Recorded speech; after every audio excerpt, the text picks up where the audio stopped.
Pemirsa Khazanah, dalam melakukan berbagai macam transaksi modern tanpa sengaja dan disadari, kita sering terjebak pada praktek riba. Hal ini pernah diprediksi oleh Nabi SAW dalam sabdanya. Sungguh akan datang kepada manusia suatu masa ketika tidak ada seorang pun di antara mereka yang tidak akan memakan harta riba. Siapa saja yang berusaha untuk tidak memakannya, maka ia akan tetap terkena debu ribanya. Hadis riwayat Ibnu Majah dan Abu Daud. Praktek-praktek riba akan menyebabkan pelakunya terjebak dalam perbuatan dosa yang terus-menerus selama praktek itu dilakukan dan tidak dihentikan. Padahal praktek riba bukan masalah sederhana, tapi termasuk praktek yang mengakibatkan dosa yang luar biasa.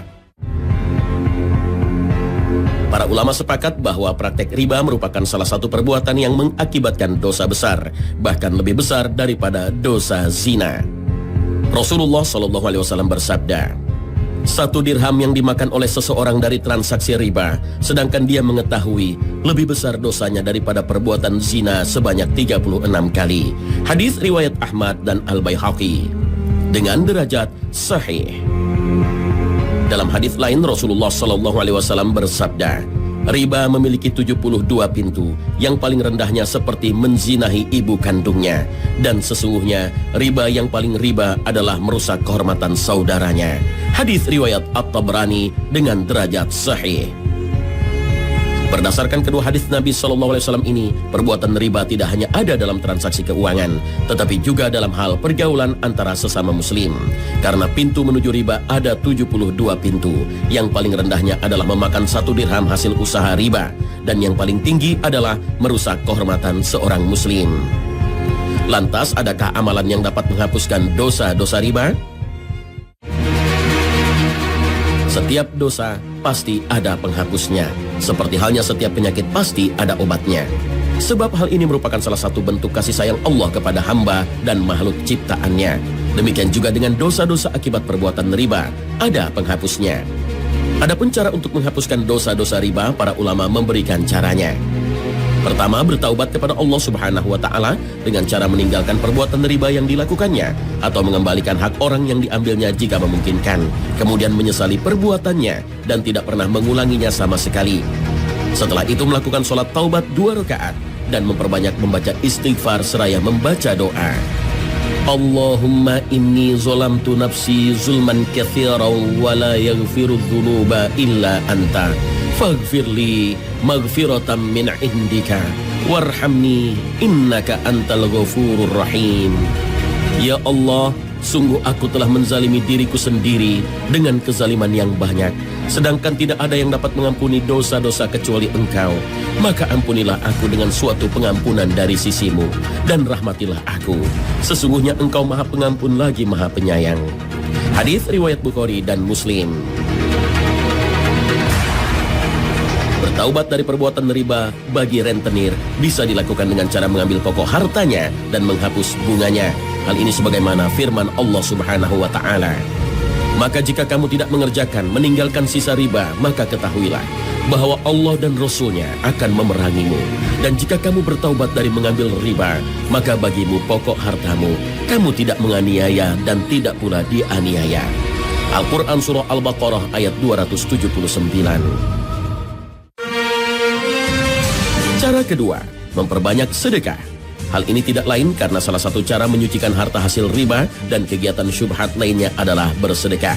Apalagi sedekah itu diniatkan untuk dirinya dan orang yang telah diambil hak-haknya, maka keduanya sama-sama akan mendapatkan pahala dari sisi Allah Subhanahu wa Ta'ala. Rasulullah SAW bersabda, sedekah dapat menghapus dosa sebagaimana air memadamkan api. Hadis riwayat At-Tirmizi. Selain itu, taubat dengan cara bersedekah juga dapat dilakukan dengan memberikan penangguhan kepada orang yang berhutang karena kesulitan ekonomi, atau menyedekahkan sebagian atau semuanya dari hutang itu kepadanya, sebagaimana Allah Subhanahu wa Ta'ala berfirman, dan jika orang yang berhutang itu dalam kesukaran, maka berilah tangguh sampai dia berkelapangan, dan menyedekahkan sebagian atau semua utang itu lebih baik bagimu jika kamu mengetahui. Al-Quran Surah Al-Baqarah ayat 280. Wallahu a'lam.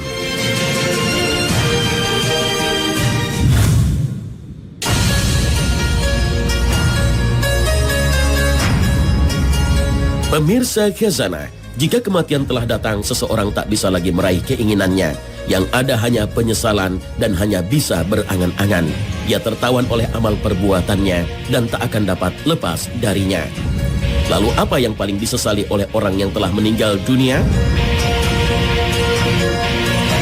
Orang yang banyak maksiat dan durhaka kepada Allah biasa membiarkan hari-harinya berlalu dalam kemaksiatan dan kelengahan, mengulur-ulur taubat dan menganggap umurnya masih panjang. Ia tak sadar bahwa maut dapat menjemputnya tiba-tiba, dan begitu datang, ia tidak akan membiarkan yang bersangkutan mengejar lagi ketertinggalannya. Orang seperti ini akan berada dalam kubur sebagai tawanan atas amal perbuatannya, menyesali keteledorannya selama hidup, mengangan-angankan agar ia kembali hidup, agar ia dapat sholat meski hanya 2 rakaat. Ia baru menyadari betapa besar pahala yang Allah berikan bagi mereka yang sholat. Karenanya ia menyesal bukan kepalang akan hari-harinya yang terlewatkan, yang kosong dari ketaatan. Ia menyesal akan menit-menit yang ia habiskan sekedar untuk bersenda gurau. Mereka ingin dikembalikan ke dunia walau sesaat, tak lain agar dapat mendermakan harta mereka di jalan Allah. Lalu dari mana kita tahu orang-orang yang telah mati di dalam kubur itu menyesal dan berangan-angan? Allah Ta'ala menceritakan angan-angan mereka dalam firman-Nya. Dan belanjakanlah sebagian dari apa yang telah kami berikan kepadamu sebelum datang kematian kepada salah seorang di antara kamu. Lalu ia berkata, Ya Rabbku, mengapa engkau tidak menangguhkan kematianku sampai waktu yang dekat, yang menyebabkan aku dapat bersedekah dan aku termasuk orang-orang yang saleh?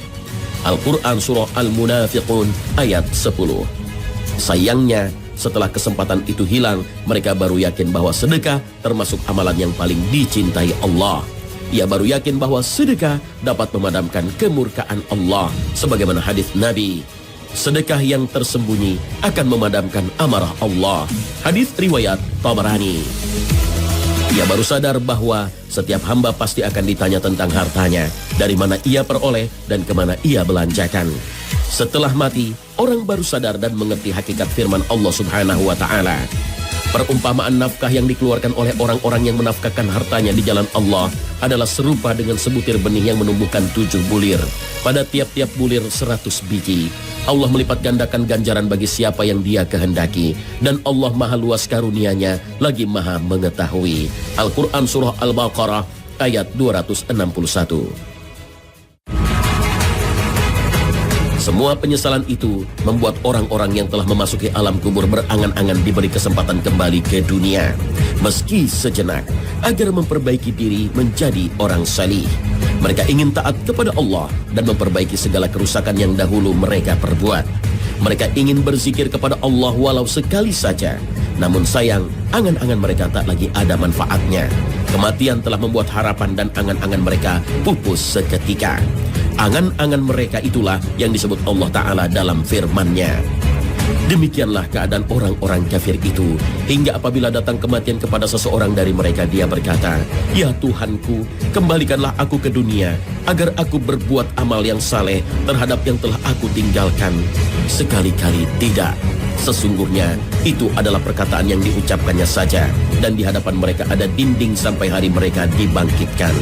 Al-Quran Surah Al-Mu'minun ayat 99 dan 100. Oleh karena itu, ingatlah kematian atau zikrul maut, karena mengingat kematian mengantarkan seseorang pada kesalehan. Zikrul maut atau mengingat kematian termasuk ibadah tersendiri. Dengan mengingatnya saja, seseorang telah mendapatkan ganjaran, karena inilah yang diperintahkan oleh suri tauladan kita, Muhammad Sallallahu Alaihi Wasallam. Zikrul maut membantu kita untuk dapat lebih khusyuk melaksanakan sholat, sebagaimana sabda Nabi Sallallahu Alaihi Wasallam. Ingatlah kematian dalam sholatmu, karena jika seseorang mengingat mati dalam sholatnya, maka ia akan memperbagus sholatnya. Sholatlah seperti sholat orang yang tidak menyangka bahwa ia masih punya kesempatan melakukan sholat yang lainnya. Hati-hatilah dengan perkara yang kelak malah engkau meminta uzur meralatnya, karena tidak bisa memenuhinya. Hadis riwayat Ad-Dailami. Dengan zikrul maut atau mengingat kematian, membuat kita terpacu mempersiapkan diri untuk berjumpa dengan Allah. Karena barang siapa mengetahui bahwa ia akan menjadi mayat kelak, ia pasti akan berjumpa dengan Allah. Jika tahu bahwa ia akan berjumpa Allah kelak, padahal ia akan ditanya tentang amalnya di dunia, maka ia pasti akan mempersiapkan jawaban sejak hidup di dunia dengan sebaik-baiknya. Kita akan bersemangat untuk selalu sholat tepat waktu, ibadah puasa, giat bersedekah, dan giat mengerjakan berbagai amal kebaikan lainnya. Wallahu a'lam.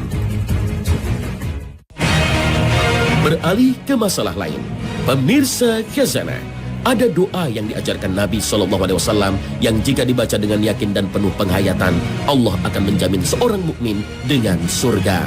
Seperti apa bacaan itu? Jangan kemana-mana. Khazanah akan segera kembali sesaat lagi.